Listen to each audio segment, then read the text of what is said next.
I'm Samantha Germano, but I always tell people to call me Sam. I'm from just outside the city, so I grew up like 45 minutes north. Lived in the city for the past 7 years. For work, I'm a real estate agent, but for fun, being with friends, going to museums, hosting dinner parties, getting out of the city and traveling is what I like to do for fun. What do you think the biggest challenges in modern dating are? I definitely think that there is a pressure, like a pressure to find someone, a pressure to find someone by the right time, and a pressure to find like just the right person. Like I think a lot of people are looking for like the perfect person. I think people obviously evolve over time, and the person that you meet on like the first 5 dates may not be the person who like you end up marrying, or like the person by like the end of the first year of the relationship. So I think it's like time, the right person. What do you think? What's this like time? Like, is there a certain age you're saying? I think like, yes, like we definitely have like the idea of like by 30 we need to at least have met someone. Obviously we're women, the biological clock ticks in, or kicks in, and especially when we see like our friends in relationships, getting married, having kids, like having those conversations, and if you're not, you feel like you're left out. It's like there's two sides of like the dating apps, and I think sometimes like we obviously judge people a little too quickly on the dating apps too, just because we're looking at just like who people are on like a digital frame, but like they're very different when you meet them in person. Yeah. What do you look for when you're looking on a dating app? Something that gives me a sense of like their personality.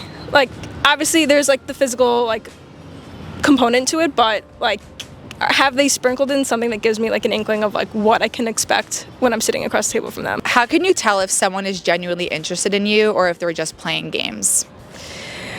Okay. Genuinely interested, they keep the communication going. It doesn't have to be like a text like every hour or even like every day, but like after the first date or after a date, they make the next plan. Like they don't even let you leave before like figuring out when they're going to see you again. Someone who's playing games, I think it kind of spreads out like the cadence of the dates. Like maybe you see them like once a week, once every other week. The communication is pretty minimal. Yeah. It's one of those things where I just feel like you will genuinely know, like you'll feel it. They'll be open about it, and they'll be like upfront about like how they're feeling, and like given how many times you see them. Sorry, I was sleeping. Sorry. Not happening. Earlier. Exactly.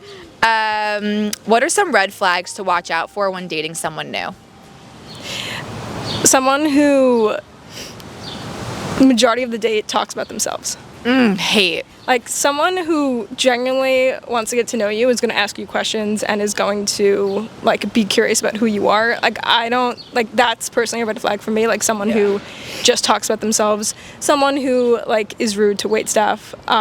That's such a classic one, but it's so true. Oh my God, it's like beyond it, Nick, beyond like a red flag. It's something that like you really need to look into more. But I had a guy on a date recently say to me, he was like, sorry, I've been talking so much, I haven't asked about yourself. I'm like, yeah. Like this.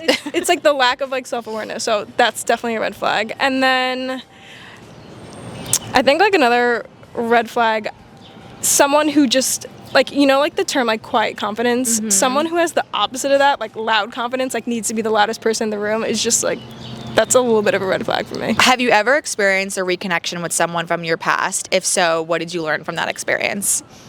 Don't go back.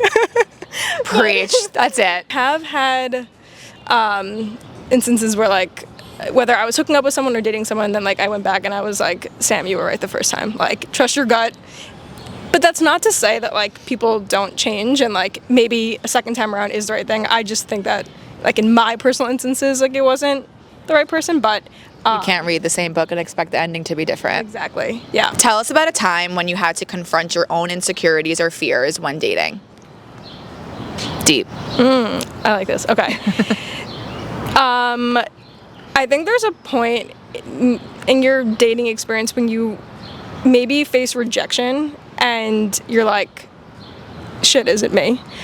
And I think everyone feels that way, because obviously when you get rejected, like the first instinct that you go to is like, I did something wrong, I'm not enough, like I'm missing something that like the person is going to look for in someone else.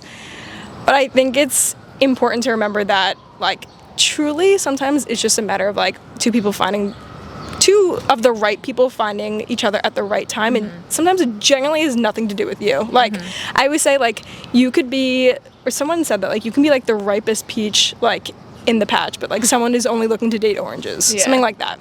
Oh, I like that. Yeah. Like, sometimes, like, you are enough as you are, but when facing rejection, it hurts, it sucks, it's not fun, but, like, don't immediately go to, like, what did I do wrong, or what, like, how did I not perform as well as, like, I wanted to.